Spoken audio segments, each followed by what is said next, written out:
FM. Here we go. This is it. Episode number 104. NoLaughTrack podcast. This is Justin Severson, the host. Thank you to Circle of Heat for letting us play their music before the show there. If you haven't yet, leave a message. Leave me a message. Give me a call. No, leave a review or a comment on iTunes. Always appreciate those and reading them. They're especially if they're entertaining, which they usually are. Right now, like I said, 104, let's kick it off. We've got a return guest back from episode 33 and a brand new one, Erik Allen and Mike E. Winfield. In the building! Yeah! What? It's a special 104. Yeah. It has a special ring. That's a lot. That's a lot. I know. That's a lot of numbers. You were back in 33 back in the day. Yeah. Back in the day when I started this stuff. Back when I launched this podcast. We were just a little double digit. Yeah, absolutely. What's changed in 71 episodes with your Mikey? What's What's new? What's shaking? Yep, let's go. Tell me everything that's happened since the last 71. How many other podcasts have you done since that You time? cheat on me, did you? Nah, I didn't do one. Yeah. This is my first one since 33. Listen, I didn't love any other podcast besides this podcast. Man. You better kept your clothes on with those other podcasts. Yeah, absolutely. That's all I do. All right. Yeah. So, welcome, fellas. Thank you very much. Yeah. I was here for the show last night. Yeah, that was Headliner a blast. Mike E. Winfield, feature Erik Allen. That was fun. That was a fun show. That was a fun. I thought the energy was amazing, and they were very open. Yeah. They were open. And they were just down. Yeah. They were like ready to have a good time. Like sometimes I'll step on stage and I'll be like, these people don't want to be here. Like they're like, these people are very unhappy right now. Like it's just a weird, like you can read energies from people. Yeah. And sometimes, but last night I walked on stage, I said something weird. And then said something like talked about like I just started to mess around right away, which also is another energy instead of walking out and going into a bit right away. Right. Like there's I don't know, part of it's our deal, but part of it's their deal. Because sometimes you walk on stage and you're like, I'm gonna jack around for a little bit. Right. You know what I mean? Maybe we should do that. Maybe we shouldn't do that. But sometimes we do that. Hey, let me ask you: do you feel judged by anything in like your own physical description when you walk to the stage? Do you feel like, on a general, they just love you, or they're just like, I don't know about this guy? I feel like I was trying to explain this to somebody. I feel like, and it's what I open on now is like these people have never played audience together before. Okay. So we're asking a lot from them. Yeah, that was good. I like that. Like that's the first time I've been trying that, but that's like my new favorite thing is like you guys have never been a team before. And as a performer, I want you to listen, laugh, clap, all at the appropriate times. Right. All together in unison. And you've never met and don't know each other's names. Wow. Like we asked 150 people or whatever last night to act like one single organism together. But they've never seen each other. So we expect a lot from them. Absolutely. And the weird thing is like they expect a lot from us because they're like, we came here to be entertained. Yeah. You go, your job, go.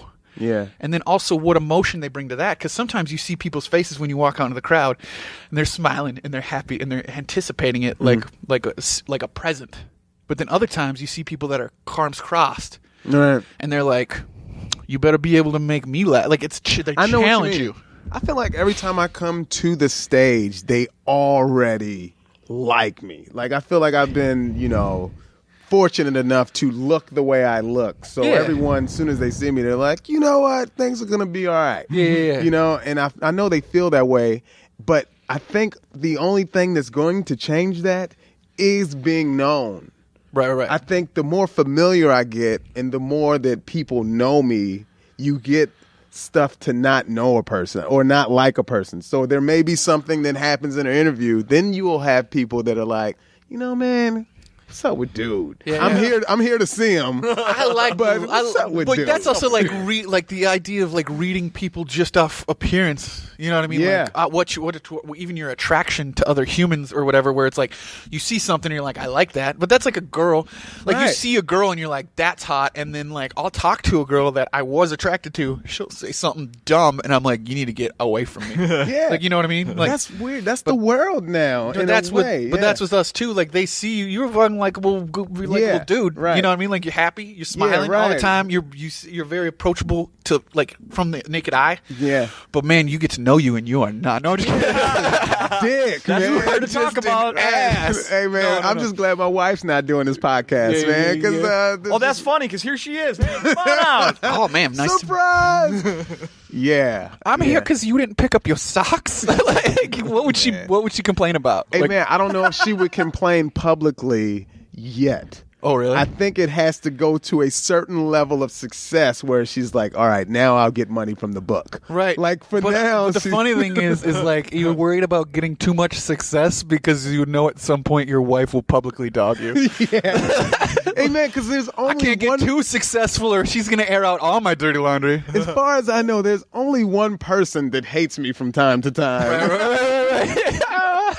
But That's a short list though, dude. yeah. Like I'm proud of that, man. I feel like I'm not doing anything trying to ruin mankind or anything. I'm just, dude. But if I look back at like all my exes, and then you're like, if you just ask them, you're like, what's the 3 things I really needed to not do to still whatever I would, and have anybody hear that shit? You're like. Yeah.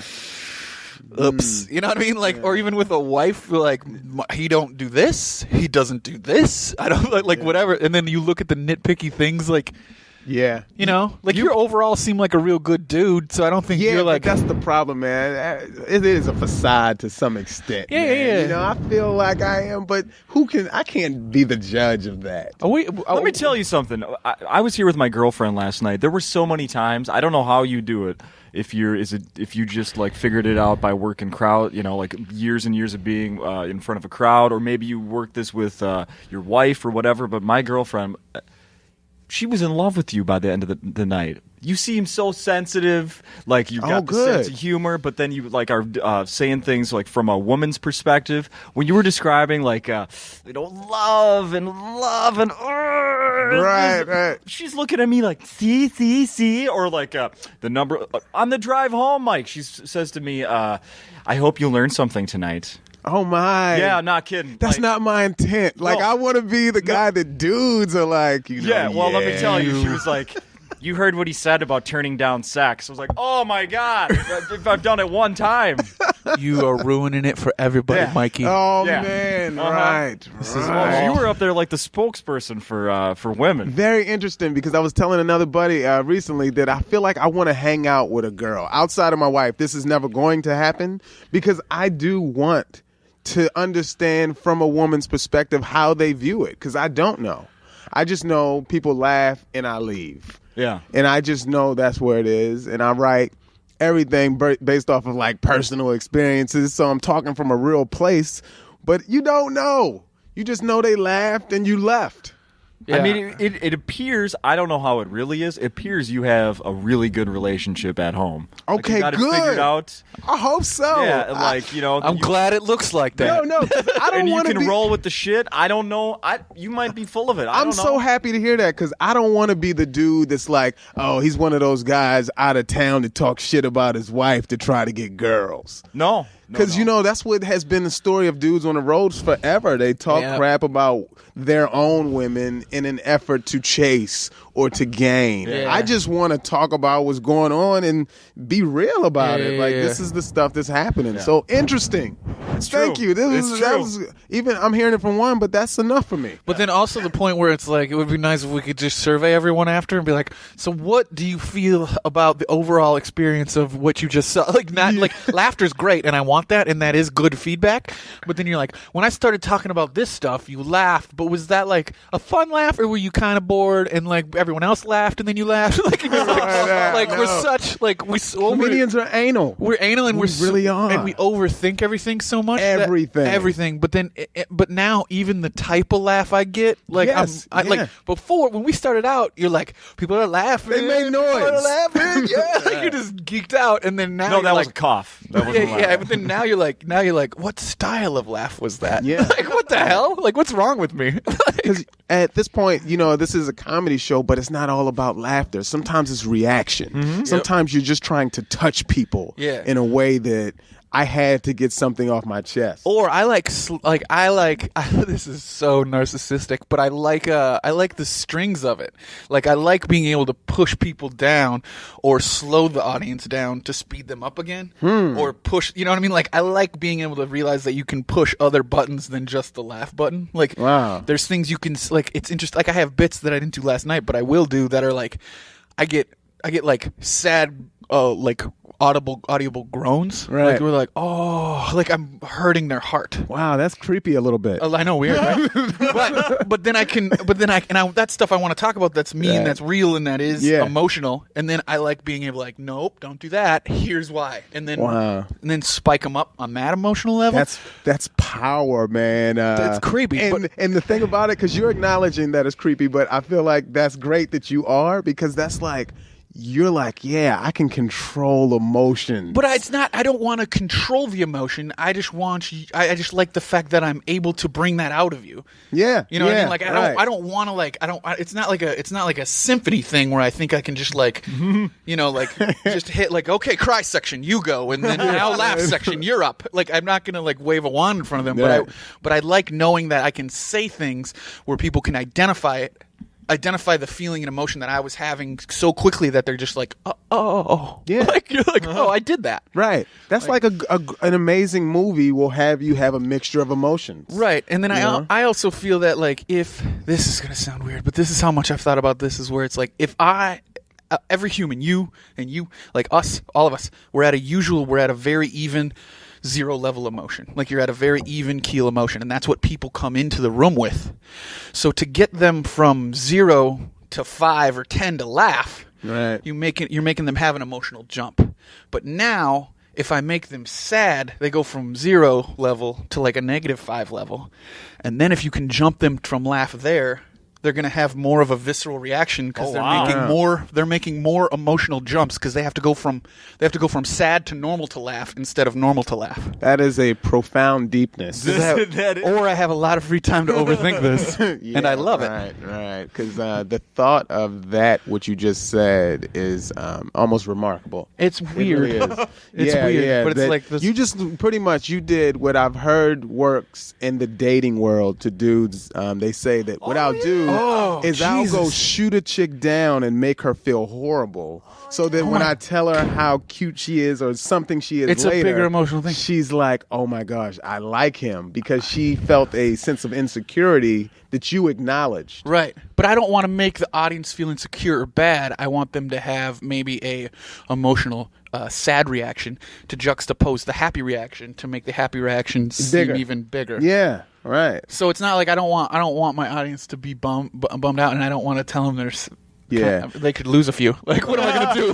Like, you're kind of pretty. Yeah. Yeah. Man, I bet you that's called a neg. Yeah, negs. That's great. I don't know. Oh man. I don't know any of that stuff, but I've heard girls like explain. Like I've had comics and female comics that are like, that have read that book just to know what's going on, just to make fun of it, or then also just to be warned, where like a guy comes up to you and is like, be like, oh man, I bet that dress looks really good on some people. Right. And you're like, well, did you compliment my dress or did you just make me feel bad? Right. Like that's horrible. It's one of those things like, oh, do you always wear your hair like that? I mean, no, it's cool. I just but like that's that's a jacked up psychological warfare. And unfortunately, I mean, people will get sex by any means. Like they're just like, I just want it. I'm going to find a way to get it. Yeah. And they are masterminds. But then this is a new bit that I want to try out, where it's it's about that, where women are completely in control of it. Because I have girls that'll hear, I'm sick of women complaining about getting dick pics by a text, and I'm like, listen, the only reason you get dick pics is because dick pics worked for that guy at some time. A guy will only try a way to get sex 2 or 3 times. And if that doesn't work, he gets a new trick. So the fact that worked once... Do you think she's not putting out any energy to receive a dick pic, though? I don't know. Because no one's sending me dick pics. Right. It's because I'm giving off nothing that would require them to send me dick pics. Right. It's also weird that you're no dick pics. It's also weird that you're just doing that. Like, I don't understand. Like, but it's also weird because I've been texting with women, and they're like, I'm like, and they ask for that. They're like, I No, want they that. don't. Do they? Fuck, I had it. I don't had it. understand dating world. I don't get it either. I haven't been a part of it. And then I was like- I was centuries. married and now I got a longtime girlfriend. Yeah. I don't know. Wow. But I've had people ask for it. I was like, really? Are you Or be like, serious? oh man, you're turning me on, and they're like, show me, and I'm like, are you kidding me? Wow. Like that's Is that what happened? That's happened to me. But then the Did you other send him one of yours or somebody else's? Oh no, you sent him a bigger one. No, but I'm saying like that's recorded. No, I'm just kidding. Nah, it's great, Yeah, ladies. Send it. How's this look? But I was just saying that it's like the only reason dudes are doing that and like guys are just blindly sending that out to women is because at some time it worked. Mm-hmm. So if a woman was like got one of those and was like, no, like don't do that, buy me flowers. And then another woman said, no, don't do that, buy me flowers. Pretty soon, dudes would just be buying girls flowers. So look, is the dick pic the factor that puts it over the hill, or does it just contribute? Is I it like, just think all it's- right, we're on? I guess, but I just think it's such a weird thing. Like I think it's weird because you're not immersed right. in the dick pic world. Right, but I also feel that it's like, in a relationship, it doesn't happen anymore. You know what I mean? It's not like, she's already seen it with her eyes, Yeah. so you don't need to send a picture of it. She knows what's there. Yeah. You know what I mean? So it's only like an introduction thing. But why are you introing with that? Like that's weird. But then on the flip, it is something that you do in the beginning. I can see that. But think about this. Once you've been in a relationship, if your woman was to send you pictures of herself, Yeah. that's like great. That means this woman is like, I'm out to please the man that I love. And I'm still this attracted to you. Yes. Like, and I yes, think right. that's cool then, where it's like if you're in a relationship and you're doing that stuff still, that means shit's like fiery and Yeah, good. And right. like, and right. Oh, yeah. right. it's romance and stuff. I might get those every now and then. Yeah, right. No dick right. pics going back, though. No, But she's not asking. No, yeah, right. But if they're She knows asking- I wouldn't. But it's like, but I feel like some girls are like, they want to know that they're able to do that. They're like, I know that you're thinking of me, and that you're getting turned on because you're thinking of me, and I want proof of that. That's the only thing I can do to rationalize it, because I think it's weird. It's just weird. And there's a Right. lot of dudes that are leading with that. Who sent the first one, I wonder? That or like were people like we're taking dick Polaroids and mailing them to girls? Like what the hell happened right. 30 years ago? Yeah, what was the technology when you were courting your bride, Mike? Yeah. Were you guys paging each other? Yeah. Calling back just- from a payphone? It's just weird. Like, when did that kick in? How did we show off the dick? In the 70s, real tight denim. I was just going to say you had tight pants. Yeah, that Really was- tight denim yeah. jeans. Tight pants came before Polaroid. Tight white jeans, dude. Right. Yeah, man. Do you remember when we were leaving last night and my girlfriend and I came up to talk to you, Eric? And Yes, my I girlfriend said, what did she say? I love your demeanor. Demeanor, yeah. Yeah. She was like, oh, I really love your demeanor. And I'm like, that's like I'm not sure what that means, but that sounds like a real nice compliment. It made me feel pretty. Like, I was like, this feels good. Demeanor's I feel a like good if a thing. girl said that, that means overall you were probably liked. Likable. absolutely. Yeah, Liked. yeah, yeah. Absolutely. And that's, you can't ask for more But I than think that. like a demeanor is like that's just you being likable and approachable and human, right? Yeah, but I think it's very specific. Yeah, it is It's specific. like it's not like everyone's. It's like I like your demeanor. Like Right. it stood But out. it could also be your pacing at which you talk. It could also be the subject matter of which you're speaking of. It could be like it's a very all-encompassing compliment of Well, here's what I think it was. I think it's attitude. It's not she, like I think many women hate cockiness. right. And you don't come across as cocky. Yeah. But confident, definitely opinionated. Yeah. And really like, and this is maybe my opinion coming out of your act. Like, yeah, okay, well, fuck it, fuck that, Right. fine, fuck Yeah. that, fine. Yeah, like yeah. that's kind of your attitude up on stage. Do you, My- do you- yeah. do you- I'm sorry. Yeah. Do you think that women hate cockiness, though? I think they say that they hate As it was coming out of my cockiness. mouth, Mike, I No, actually no, was no, like, no. you know, I think it's. But go ahead. But I talk about this when my stuff where I'm like learning the difference of cockiness and confidence because they're lumped together and they're separate entities. yeah. Yes. Like cockiness is walking around being like, I'm the shit. And someone's like, why? And you're like, because I said. Like that, you don't have anything to back it up. Confidence is being good at something and being able to be confident about being good at that thing. Like confidence, like I have confidence in stand-up because I've done Yeah. it enough to know that I'm at least good or whatever. You know, like at least serviceable at performing at it. So cocky, are you saying has Cocky, you no don't have any or backup. You don't have a explanation? skill. You're just an ass because you're like, I'm amazing. And if someone said why, you wouldn't have an answer. I just am. Yeah, because I said is your answer. So I can see how someone wouldn't like that. Right. But confidence is like being able to go on stage like you should be confident in what you do because you walk on stage, you do 45 minutes to an hour, you have a great set in front of a lot of people, and if someone goes good set, you should be like, yeah, that was a good set. I am good at that. And that should be okay. But would it? But would it? I do that? No, I know. I'm like, But that's also how you say it. Like, but when you know? she was like, Right. "Oh, I really enjoyed your demeanor," I was like, "I really appreciate that compliment. I thank you." Like, Okay. like you should. It's just the blindingness of like trying to blur cockiness and confidence together. Yeah. When they're separate. Yeah. They're similar, but they're the negative and positive polar opposite of the same thing. If she would have, That's what I think. I know for sure that if you would have come across as just cocky, Right. we would have been maybe even halfway through your set, but definitely by the time we got to the car, Yeah. I didn't like him. Right. It would have been I didn't like him.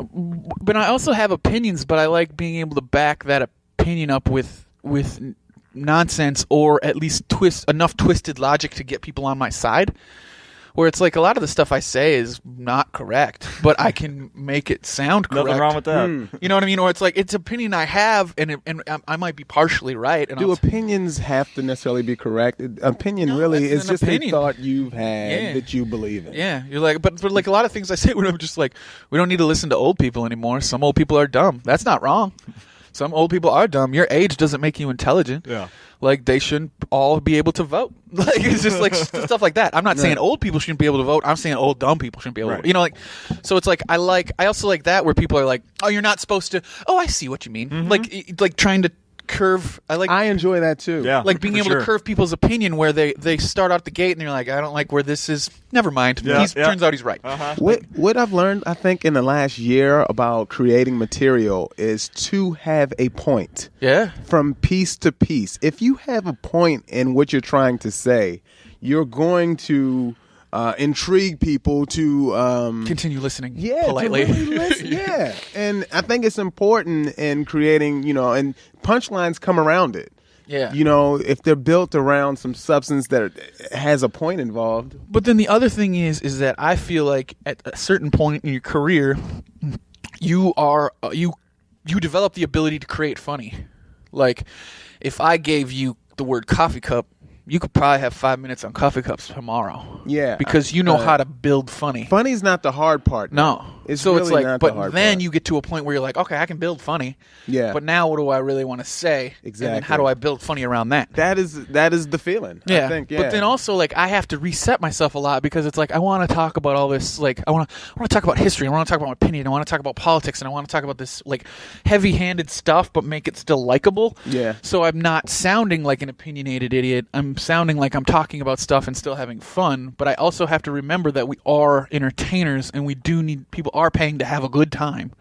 So you can't just deliver them. You can't just deliver them a bunch of like Right. interesting facts Right. or interesting things to think about. Like Well, that's tried up on stage as many. no, it did every it night. defi- But it yeah. definitely is. But we still have to be entertainers too. So I hit a lot of times I'll be like, oh, I really want to talk about gay marriage, or I really want to talk about this, and I'm like, all right, you can talk about that, but we still have to entertain. Yeah, I guess our payment is due to our spin on that. Subject. Yeah, on that topic. Right. Yeah. Or it's like, also like you look at dudes, like you look up to people in stand up and you're like, that guy gets to share every opinion he thinks of. Like, in that's like, I'll envy that a little bit. But then I look at a dude like Jim Gaffigan and I'm like, that guy's just talking about bacon. He's just enjoying And he's having yeah. a great time, and he is him, and I believe he would be doing that off stage too.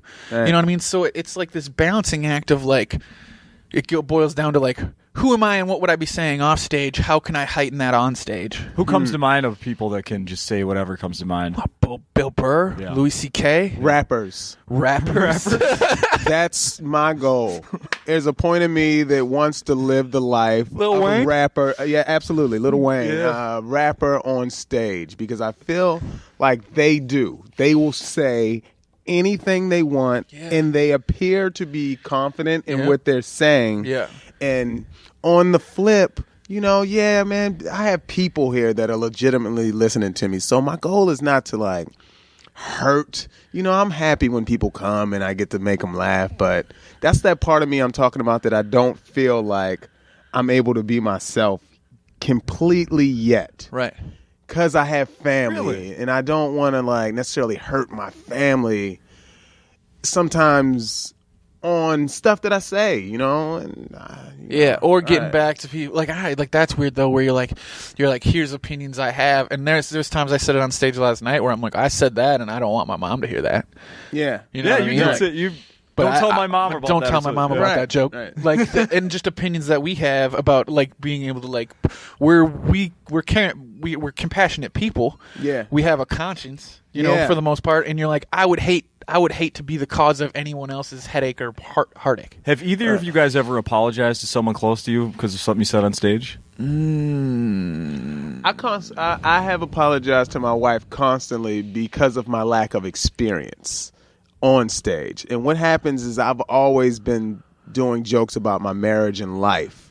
And when you're younger, you don't always know how to craft a joke. Right. So you're not always getting your point off the way you had designed it. Right. It's the same reason I hate when I see someone real young try to tell a racist joke. Right. Because they haven't developed the funny, so it's just straight racist. Yeah, you haven't learned to build joke yet. Yeah, First, right. you need to learn how to build joke. Then, feel free to talk about racism Right. if you really want to. So, yeah. But it's like you have to learn how to be a joke builder. Yeah. So it's like what I always tell young comics is I'm like, all right, weird joke about racism. Why don't you go learn how to write jokes about a toaster and then get back to racism later? Yeah, right. You know what I mean? Especially if you want to feature or you want to work clubs and stuff, they ain't going to put some dude up doing 25, 30 minutes behind any headliner just talking mediocrely about racism. Right. You ain't getting work. There should be a note in green rooms for open mic nights that say no rape jokes on your first night. Right. But then that's I remember talking about stuff when I was starting out though, where I was like, I wasn't ready for any of that. You know what I mean? Yeah. But you were just like, well, these are things that I think are funny and whatever, but you don't even know how to say them right yet. That's the whole thing. I felt like I was meeting at the same time I was learning comedy. Yeah. I was talking about my life. So I would say stuff that was quite offensive to, Right. But I can work that same joke today in a way that doesn't offend her, where Right. she's like, okay, I get it. Yeah, I can see your point. because maturity and experience on stage, you learn. You learn. But but I remember, I guess I had to apologize to a girl just because I was dating this girl and I broke up with her. And then I wrote 25 minutes on that. And then I was performing here on Valentine's Day. And on Valentine's Day, I just did 30 minutes on heartbreak.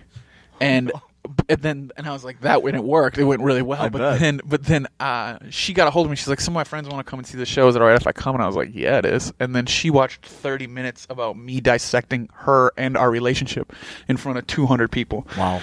And my roommate was working the door, and he was like, I've never seen a more angry face in my entire life. Wow. And halfway through my set, she walked out and then didn't talk to me for months, and then called me and was like, it took a lot. Because there was a time where I was on stage, I was like, what a bitch, right? And everyone cheered. Oh, no. There's Oh, no. the problem. Right. That part of it. No, I know. Otherwise, built around and take out the what a bitch. Right. You've only expressed your hurt and your pain. Right. But then it was weird because I was doing really well with it. So then to her, she was like, it was really weird to see 200 some people agree with you that I treated you poorly. No, yeah. And I'm like, yeah, I bet it did feel weird because you did. Or whatever, and it wasn't that extreme. We still talk and we're still friends now and whatever. But it was just it was me acting out of just a ton of pain, and because that's what we, I'll get sad and I'll be like, I got to write this down because I'm not feeling good or whatever. Do you think that, and apologize to her in advance, but do you think she would agree that at any time she was a bitch? Yeah. Okay, because I wonder. But we've talked about it so long, and I exit out of relationships in a weird way. Anyway, anytime I'm in a relationship, I'm like, I don't want to end it. I don't want to end it with Venom. I don't want to end it with Venom because it's like we like the breakup of a relationship is a very small portion of the relationship. That means 99% of the time we were having a great time and we were totally into each other. This last 1% of the experience that we're having is a negative feeling. Are you saying that you break up even when things are good? No. But I'm saying when things get bad, I don't want to leave it bad because I don't want to just have a bad memory of you. There was good things that happened. I've never broken up because it was bad. Really? Like my relationships, sucks. They end because I either left town and I was young, or But there was only a couple that ended bad for me, and then there was a couple that was like moving or like whatever, and that stuff's the hardest because you don't have anything to blame, except yourself, because you're like, oh, I left, and that she was nice and to me. Those women will always love you. Yeah, those are the women that are problems down the line in your life. But not even Facebook. But not even problems. Just like it's weird to no longer have someone in your life where you don't have something to blame. You know what I mean? Like in a relationship, if it ends in venom and punches and, screaming and yelling, you can be like, oh yeah, she was crazy or whatever, blah, blah, blah. But if it just ends mutually because I have to go or because I'm not around enough, you don't have anything to blame it on. So I hate blame in general. No, of course. I feel like each couple should take 1 week and not blame each other about anything once and just see how they feel at the end of the week. That's just a good idea. Because people just pull it out, uses it, and it separates you. It just creates distance. It's just a different way to say, it's your fault that all the clothes didn't get washed this weekend because you forgot to take it out the dryer. And I couldn't start the next load. Maybe you say it in a different way. I don't know the different way. The different way is maybe, we should both work together just trying to get these clothes out and fold them together. So, what you just did right there is what all experts say is don't use, sentences with you. You did this, you did that. Say we or I, like take possession of it. And I've gotten arguments with, someone I'm in a relationship with. Of course. And I have that going through my head, like, don't say you, don't say you, don't say you, don't say you. But it's so fucking hard. Right. It's so hard because everything's very going my head easy like route to go. But then also sometimes it is. Sometimes you do. Like there's been times in relationships where it's like you did this, and I'm like, Oh yeah. Like sometimes it is you're bad. Yeah. Like it's true. And but sometimes we're all human, so sometimes we mess up and do dumb shit. But it's not helpful. No, it's not helpful, but it's also not incorrect. You know what I mean? Like, but I think that's a women's approach. I mean, it's your fault. What else should we say? It's your fault. You did it. There's nothing. It's the truth. But then I also don't know. Like anytime I'm in a relationship and it's a laundry situation, but even if I'm in a roommate relationship, I didn't necessarily mean laundry. No, but I'm just using that as a loose example. Where I'm like, if it's something trivial like that, like anytime I'm in a relationship and that is with a woman or even in roommate situations where it's like, blah blah blah, didn't do the dishes. I'm like, well, do I enjoy him more than I hate these dishes not being done? And I'm like, yeah, I like him more than looking at dishes. Mm-hmm. So every time I'm making a decision to be mad or not, I'm spurring it on a scale against the love I have for the thing. You know what I mean? So it's like in a relationship with a woman, I'm like, she yelled at me about not putting my shoes in the right spot in her house. Do I love her more than I hate hearing about that? Yep. So what am I going to do? I ain't going to say shit because I don't care. That sounds very rational. It feels like you have a rational mind because I can be in that same situation. I don't know if I'm thinking about that. That's all my brain does. Like, and I don't know if that's good or bad because I don't know if being it's like, rational is amazing. I think it's good, but I think so. But it's just like, but that's how I weigh everything. Like every roommate I've had. So then I'll stay, like maybe I'll stay places longer because I'll overlook more stuff or like whatever, like stuff like that. So I don't know if that's healthy or good, but that's how my brain fires. I can't be rational on the spot. I can walk away, think about it for a day and a half, come back and say, okay, I get it. Oh, yeah. It's documented. It's going to take me, whether it's my fault or not, if I'm getting blamed, I'm going to be defensive at first. Right. And make excuses. And then it takes at least an hour for me to realize, shit. Even it when was I'm right. me. Yeah, right. Yeah, but here's the messed up thing is that when you're in an argument, the human brain, when it has an anger fire, it becomes dumber. Like when you are mad, you become less intelligent. Like, so when you are mad, you have to step away and take an hour to let your brain clean itself off so that it can start thinking properly again. Like, that's not even our fault. Like, anger makes you dumb naturally. Mm-hmm. Like, so you just... Did you make this up? No, that's accurate. Because you were talking earlier how you made up opinions. No, that's just scientific. You think so? Oh, No, man, that's like, interesting. That's interesting. But that's, it was in the journal +1. I read it. But that's how it is. You can look that up. It's fact. I'm not making that up. Even when I'm right about something, I still don't always know that moment. So maybe it takes the hours or a day and a half, and then I come back and I'm like, you know what? I was right about this. Right. And we're made up by then, but I'm like, you know what? I apologize. I want to withdraw that original apology because I was right. Hey, wait a second. I thought about this longer. I'm taking that back. That's my apology. You get over it. Yeah, Erik, right. I want to bring up something about something you didn't talk about on stage last night that I was actually, and I want your opinion on this. I was hoping, because I liked it when the last time I saw you here, talking about your weight loss. Yeah. Yeah. I liked what you said about that a year, 2 years ago, whenever it was that I saw you here last. Yeah. And last night it didn't come up. You didn't acknowledge it at all. No. At all. It's kind of weird, like, just because, like, I went through this, like, I've had to purge my material so many times because of the way my body changed. So it's like when I was 500 pounds, I had an hour of really clever fat guy stuff.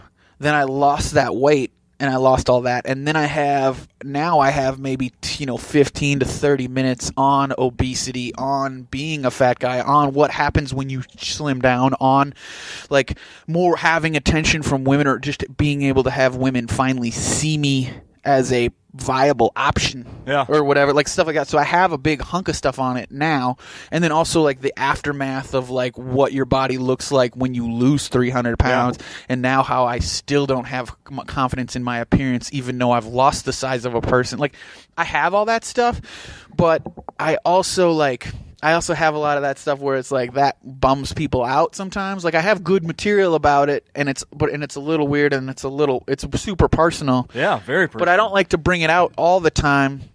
But I do like it. But then now I'm like, in the next year, I'm looking at getting plastic surgery done to be able to have like excess skin removed and stuff. You know what I mean? So then it's like, then that hunk of that material will also disappear. So I'm like, well, what can I talk about all the time?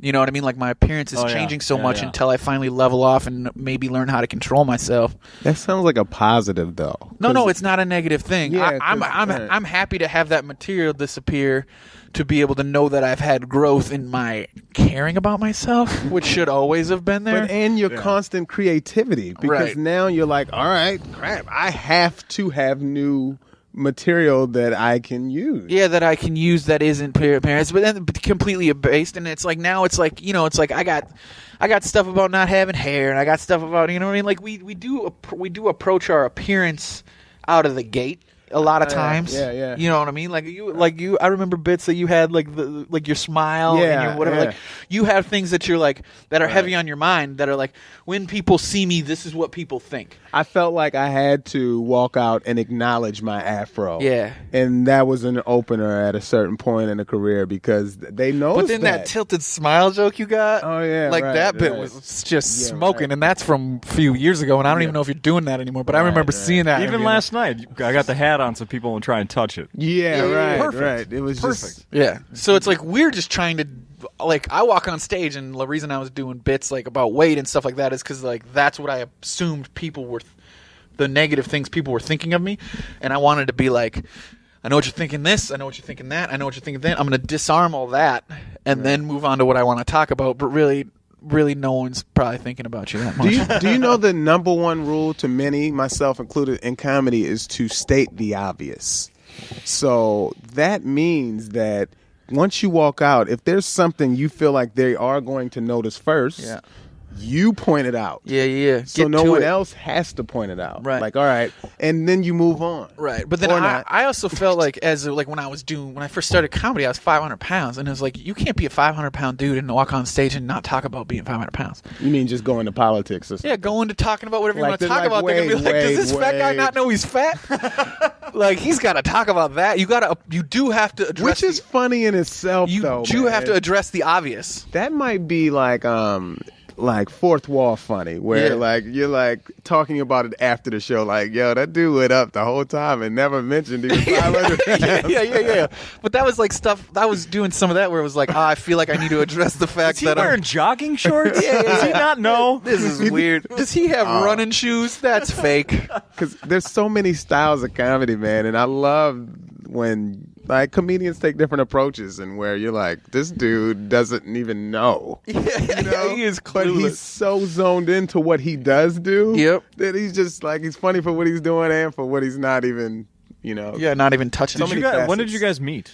Not just this week. No. I known you. I gotta be. I want to say at least like the second or third, maybe the first time when I came here, which is over I remember, 4 years do you ago. remember? I don't know if you remember this. It's got to be like 3-4 years ago. But do you remember? It was me and you and some other local comics hanging out in Uptown at a bar. Yeah, and we talked about making a me and you movie. developed a movie together. We developed a movie just after a show one day, right? We met that night, and later that night we're like, "Oh, this is funny," and then we're just riffing on this. But it wasn't even a comedy; it was like a weird, twisted murder drama. It was a murder movie that I know if we started like producing it. But the funny thing is I still think about that to this day, right. and I'm like, "This is That's the first thing I thought about when I saw you. That's the first thing I thought about when I got your week, dude. Hired hands, man. I was like, this could be a thing. Like we had built out the structure of this weird murder drama, right? And I was like, and I still think about that, and I still have it written in notebooks, and I've still written out characters and shit to it because I think it's good. It's not you think. I know it's good, and I believe that anything that's like created correctly in our vision, right? I know it would. But then I also like the fact that we were making a movie that would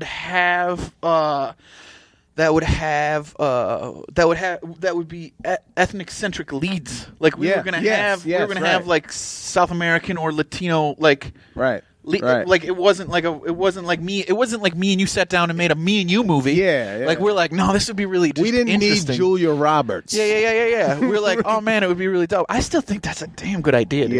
Yeah. I'm glad you still remember that because I still think about that sometimes. Hey, man, and then here's the jacked up thing is when I moved to Los Angeles, I was like crashing on couches and trying to figure out how to make dough.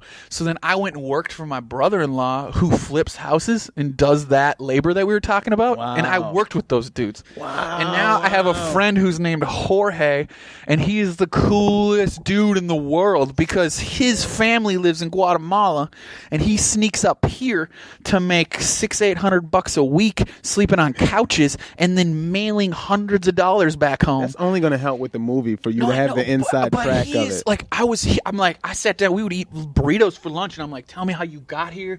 Like, tell me about your family. He's like, oh, I got 3 sons. I have a wife. I have a giant house in Guatemala because I can send them $2,000 a month. He's like, I live off Coca-Cola in taco trucks. I sleep on a couch with a dozen other dudes here, but every day we go and we hang drywall, make $200-300 a day.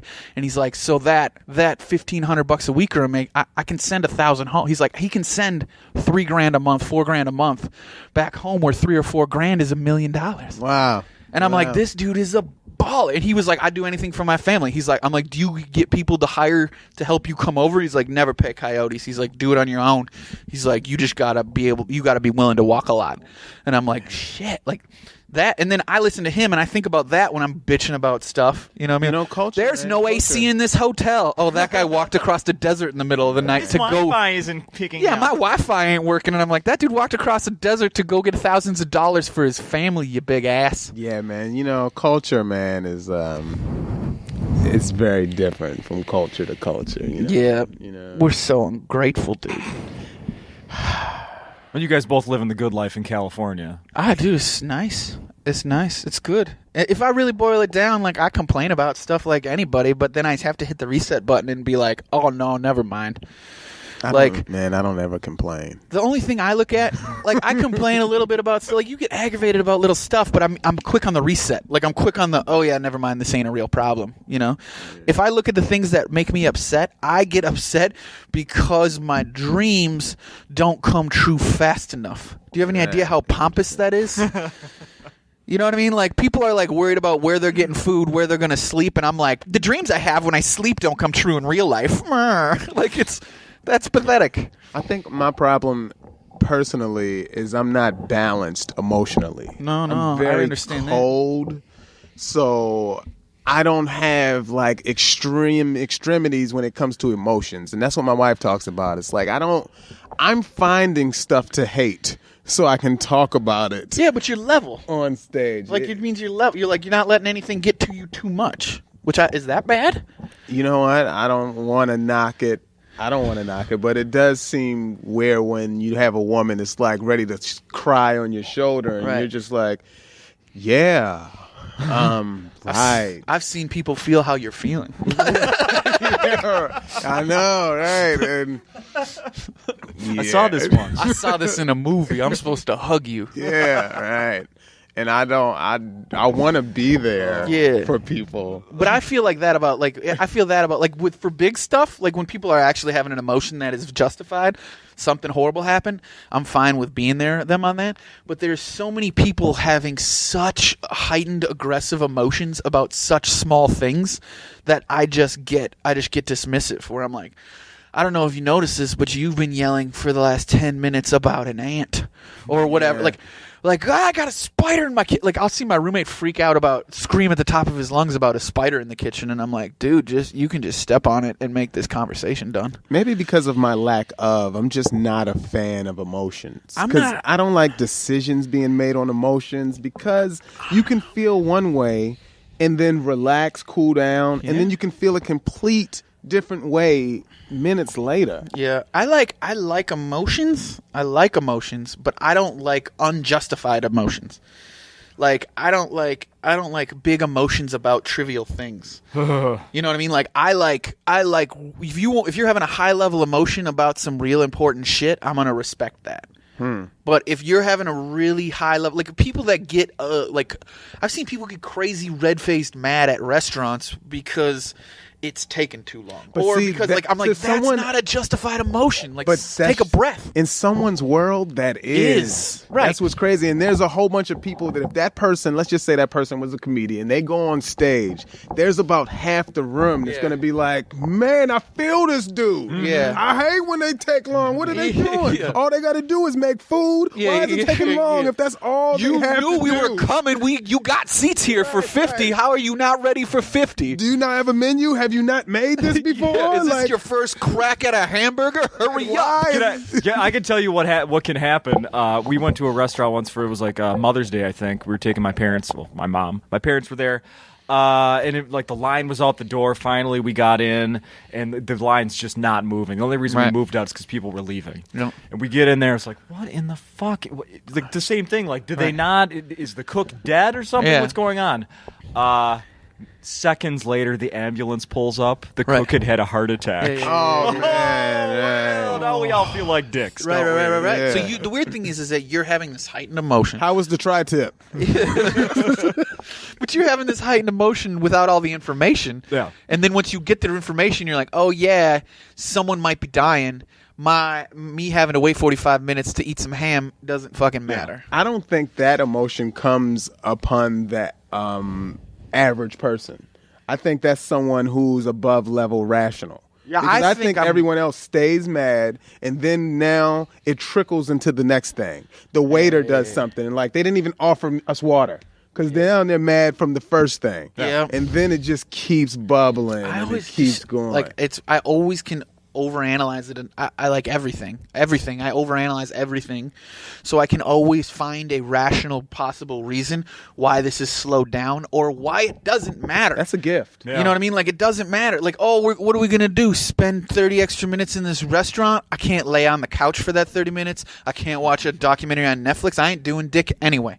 Right. We ended up just going to their other location, so it all worked out. Exactly. I would really be interested in you staying at that restaurant, knowing something happened to the cook, eating, and just wondering. Yeah, but who's the bench cook that got to come out on the bench and maybe, you know what I mean? Like, you're seeing some, like, Rudy type shit where they're like, we brought the Seuss cook up to the lead position and then he owned it. Like, you know how that great. man was Lou Gehrig. Yeah, exactly. You know what I mean? Like, there's some story about that kid that, like, finally got, the dishwasher finally got his chance to make gravy. Right. We had and to then bump he the got hostess to the back. Like, you might have been involved in someone's life severely changing and getting better. Right. You know what I mean? Like, the head manager comes out and be like, how was the food? And you're like, it was so good. And then they're like, new guy, you're now you get a raise. You start next season. Yeah, exactly. Like, or it was the sous chef was like just washing his hands, like now's my chance. Yep. Oh, false alarm. Yep. Not a heart attack. He's all right. he's back in the He's game. like, oh, just indigestion. He's okay. That was gonna be my chance. Like, I don't know. Like, I'm always big like, break. like I think of that stuff too, and I'm like, the cook's gone. Who's taking that spot? Who's taking over? Who's finally getting their dream to be a head chef? And I'll take an application. 'cause Yeah, it must be exactly. open. I bet they got an opening position here. I bet they do too. Hey, I was looking at your Twitter feed, Mike. Kevin Hart, was that one of your shows recently? A fake Kevin Hart. Seriously? Yeah, Tell me about it. Right.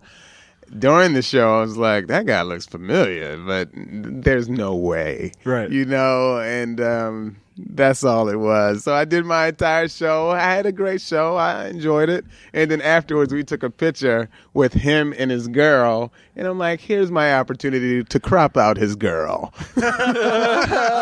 Hey, look at who's at my show last night, everybody. Did you address it on stage? Like, look at Kevin Hart's here. Right. No, that it's not him? No, because I didn't No. want to do that. Because Oh. I don't like when I talk about on stage where I feel like everyone just was like, hey, you look like. I feel like people, yeah. so I didn't want to do that to him. But afterwards, I just did it in just for jokes. Yeah, yeah. I did it in Instagram, went to Twitter. But was it like tall Kevin Hart? Yeah, we were the same height. That's wrong. That's how you know it's bad. Right. Dude, you're a bad Kevin Hart. You're too tall. Yeah, I Right. just read he's 5'2". Yeah, oh, no, he's a little I've dude. met him, so I know, Oh, okay. right? But it was funny because that's what everyone was asking. Like, man, you're not that short, Mike. I'm like, no, he's on phone books. Yeah. You can't see his legs. He's got stilettos on. And then you realize how old a phone book reference is. yeah. Phone books. First, where did you find phone books? I just saw one. I rent the house I live in, and I saw we had some water damage. I was moving stuff around, and I saw a phone book. I was like, holy, how many people lived in this house since this was what year? Right, How many right. owners I bet, was man. this? You go grab a phone book from you. What was that phone book from? 1998 or something? Like what? It was 90-something. Yeah. Okay, Yeah. so 96. Go and start calling those numbers. I bet none of those numbers Yeah. exist anymore. Disconnected. No, everyone has cell phones. Just my parents. Yeah. You know what I mean? Like Right.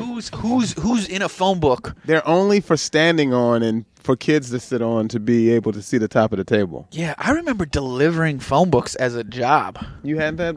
It's like I went in and did the filled out the application for that job once, Yep. and they made it seem like way too much work. Like they're telling us that they follow, like you could get all the phone books, and obviously somebody ruined this where they just got the money, took the Yep. phone books, and tossed them in a dumpster. I did that. You did you? Because now they follow up and go back and call houses. But it's like I was doing them for a while where I was like, all right, you just drop it out. Like, it was an easy thing. Like, you put a bunch in your car, you go to a neighborhood, you throw them at doors, whatever. And then after a while, it's like I'm throwing them at doors, and then people are like, I don't want that, and I'm like, all right, well then I'll fucking throw a couple of them at a couple doors, and then I'll throw a bunch of them away. People didn't want them. yeah, now Like, they people are follow like, up. Yeah, people are like, I don't want that. I'm like, oh, all right, get that off my steps. Why are you putting trash on my steps? I'm Yeah, like, yeah. all right. Yeah. You're delivering garbage. That was like 02, and they're like, nobody wants this in 02. No. And thank God we don't have our cell phone numbers in one of those things. Yeah, no, man, that's crazy. Of course, if there were, everyone that has a cell phone, think how big a phone book would have to be. It'd have to go by like neighborhood because so many people have cell phones. It would have to go by nation or something like my cell phone's San Diego. I'm from here. Oh yeah. You know what I mean? Like your cell phone's whatever. You're Right. from DC, right? Are you from DC? I'm from Baltimore. Oh, Maryland. Baltimore, yeah. Right. But then I wasn't old enough to get a cell phone until I lived in Sacramento. Right. So yeah. So how do you group that? Yeah. Right. Like, how do you right. group that? It's impossible. I saw a picture, Mike. Okay, then to explain, was this a Katie Couric impersonator too that I saw your picture? So with? no, man, I was on the Katie Couric show. How random. How did that? How What? random is this? Yeah. What happens is, boom, I get hit up because I find out that I'm a viral video expert. Because this is like, I am? I guess I am. Somehow. Hell yeah, I am. had a TV show for a season called Offbeat Right. on the Fuse Network. And due to having that show, a clip here and there, someone saw this and that, now I'm a viral video expert. So Katie Couric is hitting our people so I can come on her show. And I'm on her show for a segment. as Mikey Winfield, the viral video expert. And we're talking about Charlie Bit My Finger and whoever else, and I'm giving my But people input. people see that on TV and they're like, does this guy go to college to get a degree in sociology? Like, something like, right, but you're like, nah, I didn't do that. Who's taller, Katie or Kevin Hart? Actually, Katie, by far. Really? Yeah, she got him. She got him a lot. Katie's got to be, what, 5'6"? Yeah, I put a 4, about 5'4", but you slap some heels on that. Now you're talking 5'6", 5'7". Right. That's big. That's big for a lady. She was intense too. She was like, like in between breaks. Did you hug her?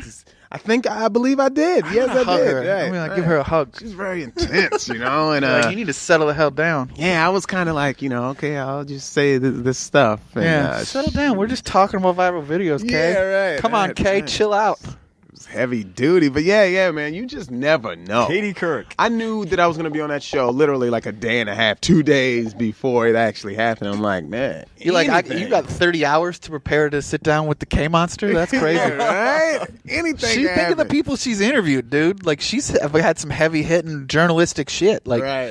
And you're just like, oh man, I would be stressed out about that. I'd be like, did you ask her if it was comparable to meeting like Nelson Mandela? I wish I had more time. Yeah. I wish I had more time. was it quick? Yeah, no, it's probably 2-3 minutes. Yes, that's quick on the scale, but yeah. But you were like hanging out in a green room, and then they're like, "Oh, here she is. Get in there and talk to her, and then get the hell away from her or whatever." Like, yeah, it's so weird. Then the other one I want to bring up is Arsenio. You did his show. Yeah, so I did. Yanked it off the air. Arsenio, oh man, wow. Let me tell you about late night experiences. This one was special because they saw me once showcased somewhere in L.A. And the booker was like, "Okay, great. We'll see you on this date." Nothing specific. Not about what jokes you're gonna do. How much time am I doing? Order, nothing. You want? Right. Can I do 10? They're just like, all right, we loved you. Come on, do what you do. And to give me that creative freedom to just have me craft a set just felt like The way it should be? I'm a comic. I know how to appeal to people. Let me do what I do. Yeah. Yeah, but Now, you're like, I'm gonna make me look good. Right. I'm not a dummy. Right, absolutely. And I have a Letterman appearance currently that is approved. I just need a date. So it's a new appearance. But, good. But I mean, that show, and I get why they might do this, but it's verbatim. And they're like specific. You gotta type out a transcript. Yeah, why you okay, all right, we like that, but twist that. But not this word. Can you use another word instead of this word? You're like, really? Come on. So I mean, and if you know his audience, they're very, particular, So I'm really looking forward to it as well. I'm an artist that just needs different, what are they called that they paint on? Canvases. Most people who could say they've done Letterman and Arsenio did it in the 90s. Yeah, right. What is this? And I remember, man, being a kid and watching comedians. Like, that's what you did before you fell asleep. Like, I saw Chris Tucker. And I saw, Earthquake, back a long time ago. Dude, the thing I remember watching The Youngest and being I was 3 or 4, and my mom told me, she's like, you would stay up way too late, and we would watch, me and my mom would be up super late, and she was like, you would be watching Party Machine, Stand Up Spotlight. Oh man, with Rosie O'Donnell as the host. Wow, when she had that, she was I don't remember that. No, I don't really remember it either. But she's like, we would be watching that together, and I would just laugh when the audience laughed. She's like, there's no way you got the jokes. You were 4. Yeah, right. But anytime the audience laughed, I would just fake laugh really, really loud. Yeah. And she was like, and then I would get closer and closer to the television. And then when I was 18 and I finally did stand up, I went to my mom. I was like, I did stand up comedy, and she's like, yeah, no shit. I get this. I knew since you were 3, you dummy. Damn. Right. But it was Stand Up Spotlight with the young, straight Rosie O'Donnell. Yeah, right. Straight at the time. At the time. Arsenio, man, I must say, though, man, what a loving person. Yeah. Man, he came to my dressing room before my show to just talk and to tell me that he was a fan. He knew some of my work that I had did years ago, and I was like, man, this is wild to just have this happen. And he had on Snoop Dogg slippers, and I was like, what is this? What? And he said that he got these Snoop Dogg slippers when he had one of his very first shows back in the day that Snoop Dogg gave him personally. And I was like, this is dope, That's man. awesome. He's rolling around in Snoop Dogg slippers through the hallways, I'm talking to him, and he put me at ease, which I feel like he does with all his guests. And I was able to just perform comfortably with not 1 ounce of nerves, you know? Yeah, but it's also interesting that you went back and pulled a retro credit. I know. You know what I mean? Like, that's crazy. Yeah, right. Like, you went hipster and went and got, like, retro credits. Oh, like, man, what if I'd had that theme going that I'm trying to do with all the old premises? It would have looked like straight out the you would have 90s. you would have looked like a genius on our cine. They were like, because if anyone watched that, they're like, when was recorded? 97? Yeah. And you're like, nah, 2014. Gotcha. Like, When that's people dope. ask, tell people you were on the episode with Bill Clinton playing sax. Yeah, right. yeah, exactly. Yeah, I tell him, right. That's You don't so remember? great. Most people turned the channel when he was done, but I was on right after that. Right, After right. that Bill solo. I did 5 minutes right after Bill. That's so dope, dude. Yeah, very interesting, man. It Rick and Arsenio. Arsenio. He's a deep thinker, man. We had him on our radio show. He's very yes, he's deep. profound. Yeah, he does profound. have some stuff going Yes. on, right? Which is good. We are. I don't want to take up too much more of you guys' time. We've been doing this for about an hour. Well, great. So there's. Wrap it up. I'm done. No, I could go for a lot longer. but- I want to talk to Mikey more. I know. I'm just having fun. I know I am too. We don't have to. Can we just shut the recording off and keep chatting? Because I'm having a good Yeah, time. I got nowhere to be, but I do want to bring. bring a couple more things on the mic here. Yes. Each week, I've been ending the shows with talking some sports. We're going to do that in just a second. Before we do that, I do have questions about.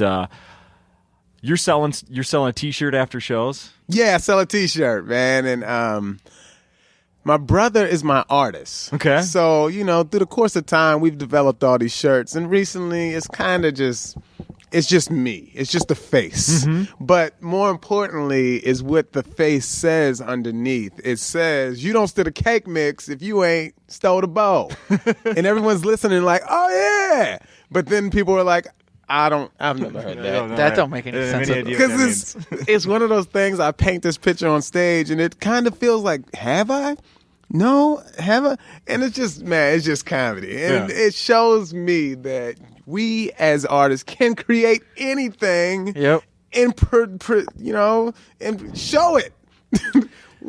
That, or you can be on stage and you can say something, and people are like, "Should I know about this?" Yeah, absolutely. Like, people are like, "This guy's talking, and he seems to be in the know, and I should know about that saying, and I guess that exists somewhere I'm not from, or whatever." Like, that's what I assumed when I heard it. I'm like, must be from the East Coast. I'm like, is this an East Coast thing? I'm like, is this a Sacktown thing? Like, Yeah. I didn't. I'm like, sometimes you hear lingo and you're like, am I missing out on something? And now, are Comedy you is traveling with somebody? Because that bag you're carrying with all those T-shirts is huge. Oh man, Do you wear those like when you leave the club here? Because that's all you brought. Oh man, you wouldn't you'd be amazed how many move.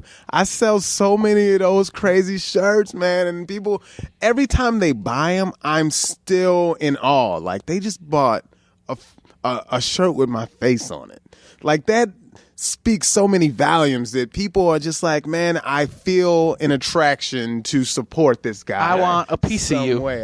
Exactly. That's I what want a merch piece is. of you. Merch is a piece of you. And comedy, man, is so beautiful to me because we started this from zero to a round of applause afterwards. This started from nothing to bombs to people like, wow, I've never seen that. And You get them to open their wallet again after the show. Yeah, but it's Bring home like a piece. we went from sincere silence to sincere high-level laughter, where they don't know what else to do but slap their hands together because they want to make more noise and out of appreciation. It's way more of a competitive field than it has ever been in the art of stand-up comedy. You go 20 years back, there's 90% less comedians than there is right now. So to me, I found that stand-up is just almost becoming a regular job. It's just another job that people do, but the strongest will survive. And if people like your point of view, they will come see you. Or you get on an average night, people just want to laugh and get away from whatever's going on in their lives, and they come to laugh at that too. But I also feel, to be a successful stand-up, yes, you do have to be able to write joke. and perform joke. That's important. But it's also important, like, can you handle everything else that's involved? Can you handle nonstop travel? Can you handle being alone in a hotel room for a week? Can you handle being the center of attention in front of 200 people with 200 people wanting to talk to you and then going away to a hotel room and being alone with your thoughts? Like, there's so much to being able to handle what you do that takes a very specific person. And a lot of times those are the things that burn people out, because they like the performance, but they don't like the travel. Or they like the performance, but they don't like being alone. Or they like the performance, but they can't handle being in front of people all the time. Or whatever. You know, like, I know a guy that's like that. You know what I mean? Like, it's a very specific set of things that you do. Right. You know what I mean? Like, and that comics that can make the longevity, that can make it last, you're able to do a lot of things. Stick it out. Yeah. Yeah, you know what I mean? Like, you can handle all the levels. I want to give attention to Erik. You sell some merch after the shows too. Yeah, I got 2 CDs that Your featured performer is Wasted. Yep, that's 30 minutes concept album all on alcohol. With a great cover photo. Yeah, it was me passed out like an idiot, and that's why I stopped drinking. Because what I did is I was like, I need to stop drinking, but I have an hour of booze material, so I'm going to take the best of it and boil it down and release it, and then try to not talk about alcohol anymore or just talk about sobriety. Wow. Like, I was like, I need to kill that material. And then the first one was just, I wanted to release a CD as an MC. So I told Dan Schlissel, I was like, I want to release an MC CD at Acme. So he just recorded one of my MC sets and put it out as a CD, because I didn't think it was fair that bands got to release 6-song EPs, but I had to release a 45-minute. That's the story behind that? That's why I pitched it to him. I pitched it to him because I was like, it's not fair that bands can release a 6-song EP and start having audio out there, but a comedian has to wait until I have an hour. I'm like, I don't want to wait till I have an hour. I want to release a 15-minute comedy EP. So I told him that, and he was like, all right. And you're selling them after the show for whatever people want to pay. Yeah. Which I don't like. It's weird. People don't want CDs anymore. Nobody wants them. They don't? They just put them on their computer and throw them away. Interesting. Like, Right. nobody wants that thing anymore. Like, I'm trying to figure. I'm like, and then I also, like, if I say, I don't want to say that it's like what am I going to sell it for? Like, what am I supposed to sell it for? So what I want people to do is, like, some lady came up to me last night and was like, here's $20. And I was like, here's the 2 CDs I have. How much change do you want? And she's like, don't worry about it. And I was like, all right. Interesting. And I was like, cool. Well, but she sometimes went on Amazon. I know how much they are on there. Yeah, man. They're cheap. But I'm like, I don't want you. I'm like, you pay whatever you want to pay. I've had people hand me $5. I've had people hand me drugs. I've had people hand me old gift certificates. I say whatever you want to pay, or barter system. I'm like, they cost me $4 to get. No, I think it's perfect. But pay what you want. Yeah. Pay what you want, and it always evens out, man. Like, it does. Every time I'm at a club and I count down, I'm like, oh, I got rid of this many.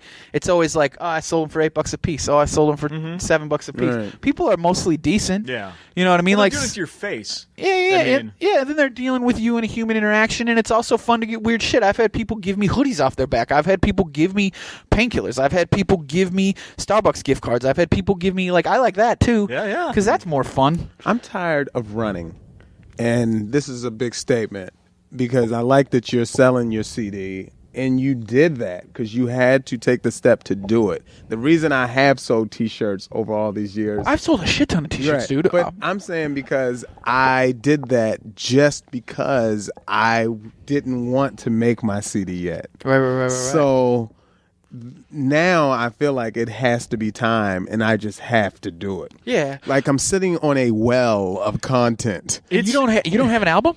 No. Never. Really, dude? Never. And that's the thing. When I'm doing, like, I do all this research, look shit up for the guests I'm going to talk to on this podcast. And last, a year or so ago when we did the first one, and then now it's like you search Mike's name on, like, Amazon or whatever, and there's no CDs coming up. It's like, are they not stocking it? There's got to be one. Right. I'm surprised by that, dude. But I remember selling shirts as a feature just to get by. Yeah. Like, you sell $20 shirts. Right. 2 for $30 or whatever. I only do that to so eat. they get a piece of me. Right. But And that's because people do want a piece of you. Yeah. Right.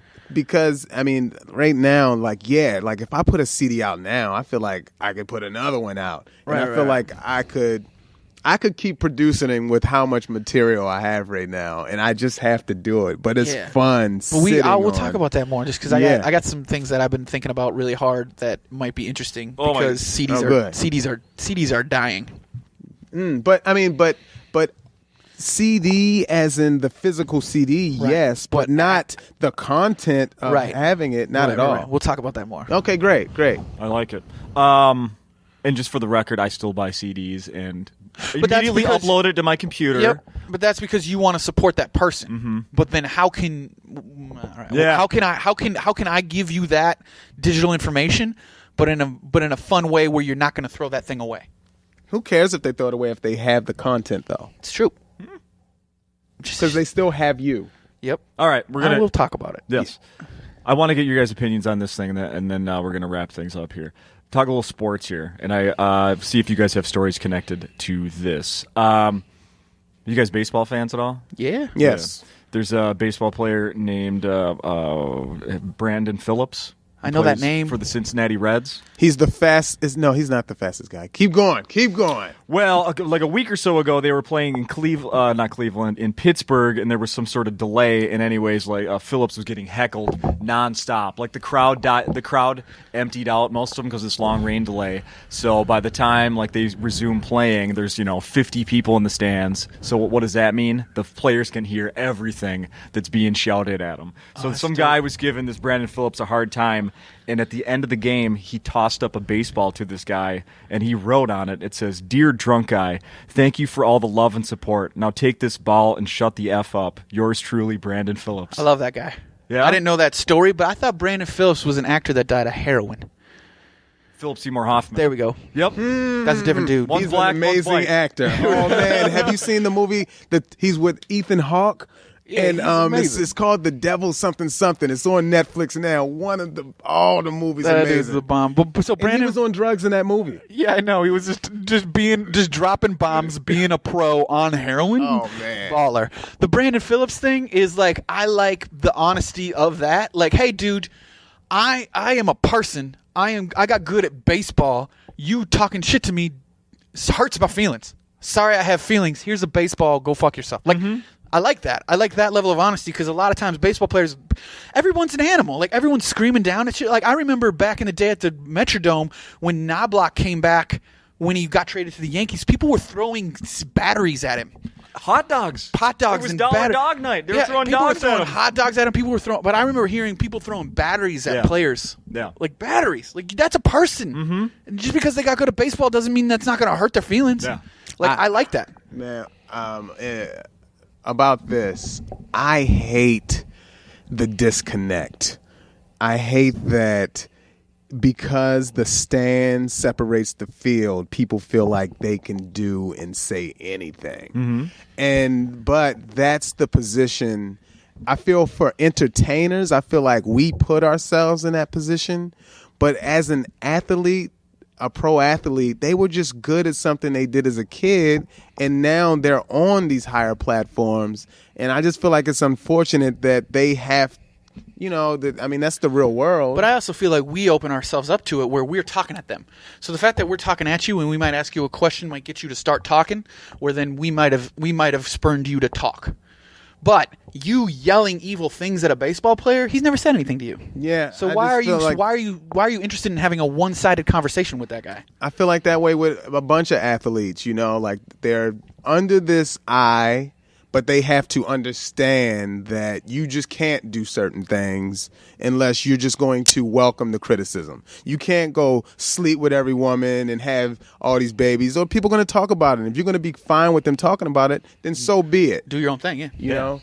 But otherwise, it's just like, but I still like that move of him being like, dude, I heard you. Here's a baseball. You're an ass. Yeah, but here's the sucky part. He's probably got some type of fine because Major League Baseball felt like he got a fine. We have to do our part to give him some type of fine. Or he got his manager jumped down his throat or whatever. You know what? I bet he thought that through because he didn't write fuck F-U-C-K. He wrote fuck P-H-U-C-K.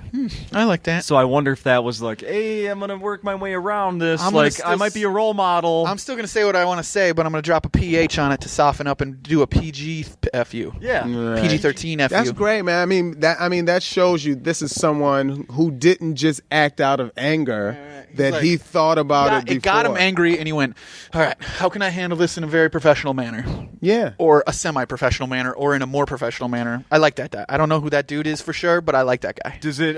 Would you either of you consider bringing signed baseballs to your sets here, and if things don't go bad, hand those out afterwards? I practice. Look at, if you see my hat, what it says is Little League. I practice a lot of baseball, so I would probably have it and throw it. I'm pretty accurate. Yeah? Like I could hit a dude from the back row like on point. You want to go play catch? Man, I promise. I didn't bring my glove. We go But buy a glove. no, you got to break it in and all this stuff. It just What if we takes so start much breaking time. them in now? We could play catch on Saturday. Or next year when I come back. All right. I'll play some catch, dude. I'll that bring sounds 3 fun. gloves. We could It all takes do a it. while. next Start bringing used gloves that are broken in, so we can go play catch. I'd play some catch right now. year. Damn. Fellas, thank you. Oh, before we go, I have to say this, man. It's I have to mention my Facebook page. Okay. Yeah. It's Desirable Mike.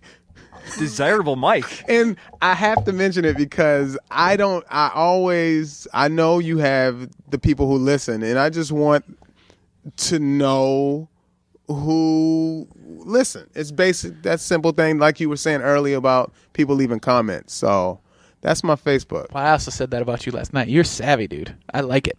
Oh, okay, good. You're a dude that's like, I want to know what's going on around me, and if people really are enjoying me, and I want to know how they feel about what I'm saying and all that shit. Like, I like that. Oh, good. It's good. Okay, great.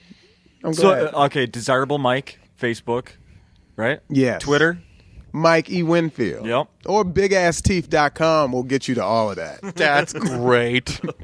How about you, Eric? Erik, ERIK _Allen, ALLEN on Twitter. So, yeah, follow me on Twitter. Perfect. Fellas, thank you. Yeah, thanks, dude. Continued Excellent. success. This was fun. Excellent. Awesome.